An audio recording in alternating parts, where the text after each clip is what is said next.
Hello, everyone, and welcome to part 5 of our video lesson, Motivating Students. Well, I'm Vanusa Palacio, and in this part, we'll be talking about some suggestions on how to foster motivation in the different segmentos of our plataforma bilingue, okay? Well, when a number of teachers are observed in action, those who are most effective in connecting with students are the ones that stand out. Effective teachers know and love their subjects, and their enthusiasm is contagious. They love learning, and they are not afraid to admit they don't know all the answers. They encourage students to question constantly and to search for answers and to learn for the pure joy of learning. Well, one of the best characteristics of the teacher is to create and increase motivation in students in order to teach, especially the English language. What makes students lack motivation? Is it apathy, or bad attitudes, or crowded classrooms, or no parental support, or poor academic skill? Some psychologists say or believe these. When students make mistakes, they need to have their motivation fostered. So, for example, if a student is learning a specific linguistic item in year 8, for instance, present perfect, and this item is very challenging, and he or she makes mistakes, you should tell this student that this is part of the learning process, and this is in a way positive, because by making that specific mistake, he or she will be learning the correct form and hopefully using that correct form in the future. So when students make mistakes, it's the time when the teacher has to act upon increasing student motivation. Another important moment when the teacher should increase motivation is when students display good behavior. Let's suppose in ensino infantil, kinder 2, for instance, a student is always misbehaving, but in that specific lesson, this student behaved well, collaborated with the group, helped his peers. So you need to highlight this specific positive, good behavior to the student and to the whole group. So by doing this, the student will feel proud of his behavior, of his action, let's put it this way, and motivation will be increased. Another instance when the teacher can increase students' motivation is when the students are tired of being compared.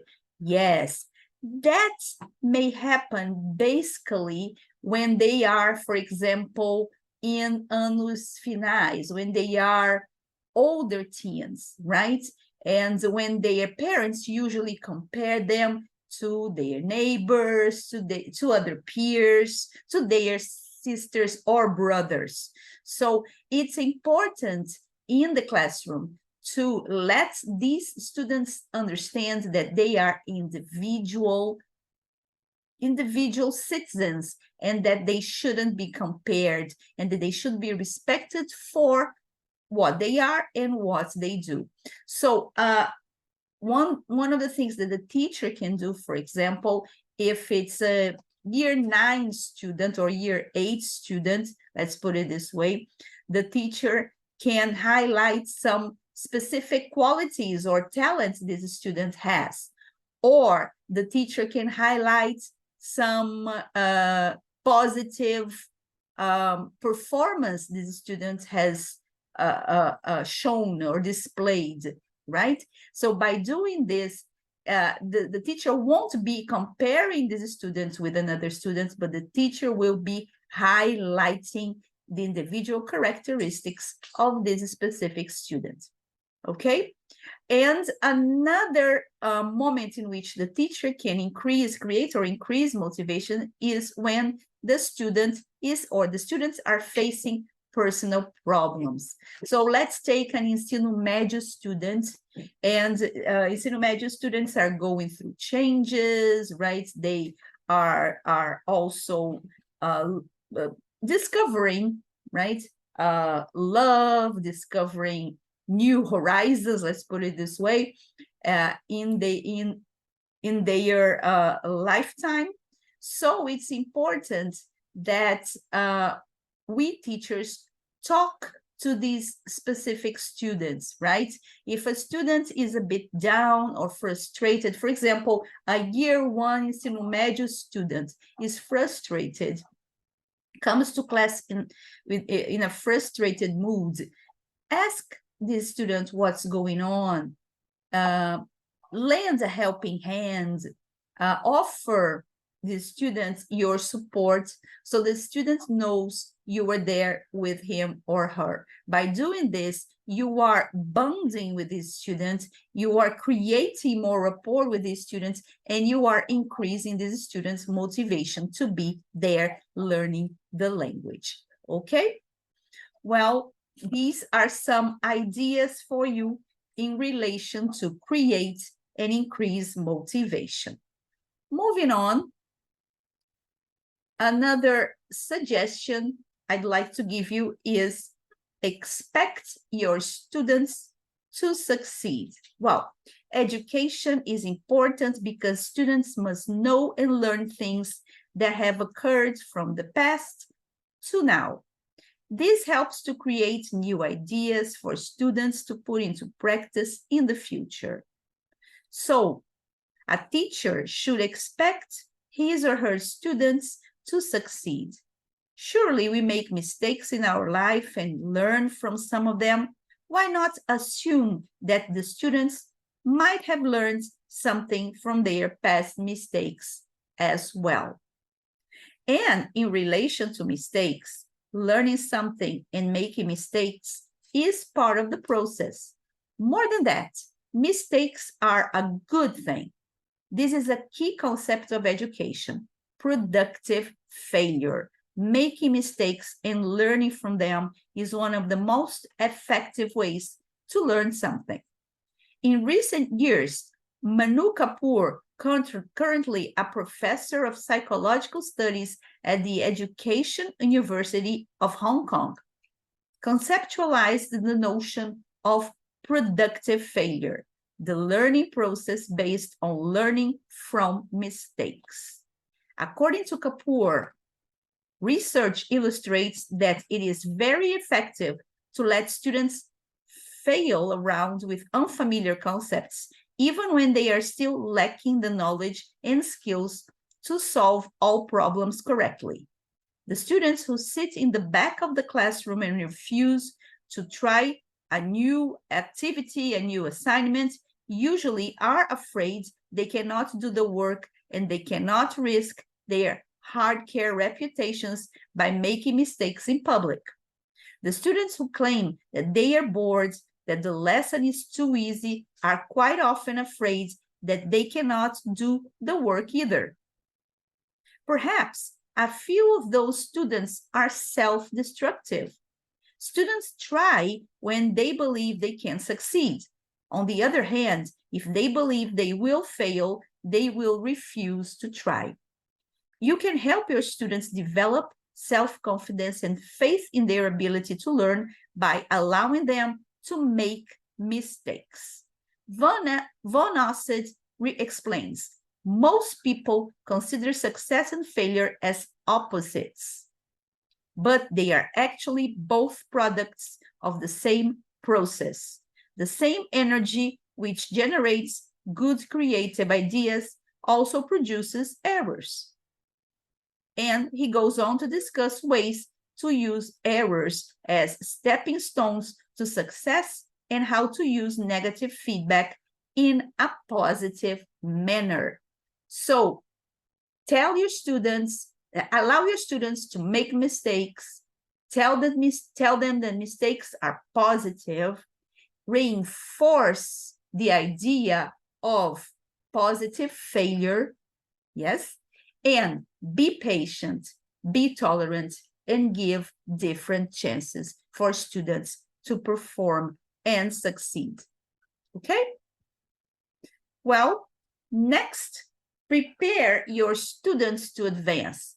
Preparing students for advance is a significant part of teaching, but it is often the bane of a teacher's life.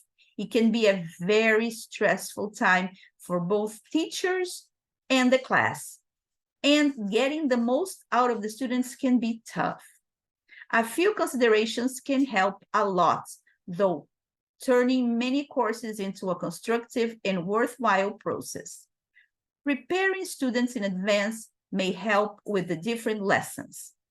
So during the conversations with the students, the teacher can refer to the more complicated tasks when they will be asked to perform later during the year. For example, if we're talking about ensino médio. If we think about ensino infantil, we can start teaching our learners to work in groups, to work in pairs, to learn from one another, to learn from the group, not only from the teacher. For instance, in anos iniciais, we can have the students do some tasks around the classroom in which he will be responsible for performing and in which he will be learning as well, and will be learning to learn. For instance, if there is a group task, each of the students is going to be responsible for a specific function. One is going to be the writer, the other one is going to be the reporter, the other one is going to be the organizer. So by doing this, students will learn that they will have to be responsible for their own learning. Yes? So these are ways in which you can prepare your students to advance, and you motivate students to learn as well. Well, another suggestion is treat students as individual learners. The idea of learning styles emerged from a desire to see each student as an individual. The irony, though, is that learning style theories lump people into categories. They are not even real and remove their individuality. A good teacher embraces the idea that each student is an individual with various experiences, different levels of knowledge about the topic, and a unique perspective of the world. So treating students as individual learners instead of comparing them to others may stimulate their motivation towards education in a positive way. People may learn in different ways at different rates of speed, and everyone has the ability to learn. Many parents may compare their own children with their friends' children without giving room for differences in mental and physical development, individual interest, and varying levels of natural ability. By treating students as individual learners, a teacher's perception of a student as a talented individual may become a lifeline that may help him or her survive the difficulties during the school years as well as throughout life. Well, so for example, you have a year 4 group. Yes, you have this group, and of course you have to know the profile of this group so that you can start planning lessons. But more importantly, you have to know each and every one of your students, understand what each and everyone's interest is, understand what each and everyone's preference in terms of learning is, and so on and so forth. So you can start helping each of them individually. Yes, you need to look at the group because the group you're teaching the whole group. However, you should monitor and give feedback to students individually. Okay? Well, last but not least, vary your teaching style. Every teacher has his or her own style of teaching. In addition, as traditional teaching styles evolve with the advent of differentiated instruction, more and more teachers are adjusting their approach depending on their students' learning needs. The use of different teaching styles started in the beginning of the 20th century. This was due to the amount of research being poured into different learning methods. Once we understood that everybody learns differently, it became obvious that there need to be different teaching styles to accommodate the learning styles. Different teaching styles are necessary because the students need to be able to learn what the teacher is teaching. However, the choice of teaching styles used can also depend on the school mission statement, the classroom demographics, the educational philosophy of the teacher, and most importantly, the subject area. Varying the teaching style may help students and change the monotonous atmosphere in the classroom. Each student may have an individual learning preference. Therefore, one of the teaching methods may coincide with some students. Visual aids may help students who are kinesthetic learners or visual learners. A teacher should find a way to explain the concept or skill instead of simply repeating the previous instruction. Asking students for suggestions may help the teacher find a new method of explaining the concept. Changing teaching methods or using concrete maps or graphs or examples may help the conscientious students when they cannot grasp new concepts. So the idea is vary activities and vary your style. If you are a more visual learner, you don't have to be only a visual teacher. You can also make use of auditory tools, kinesthetic tools to help learners who like movement or who prefer listening to seeing or moving. So all of these styles, they have to be varied throughout the lessons and throughout the course, so you can, as teachers, address more learners and you can address different styles of learning as well, okay? All right, and last but not least, foster motivation. Self-motivation, better yet. Self-motivation is defined as staying motivated by one's own interest. One should be a self-motivated person, as self-motivation is the key to living a satisfying life. Self-motivation is the key to living one's own life, as it enables one to make self-assessment as often as one can.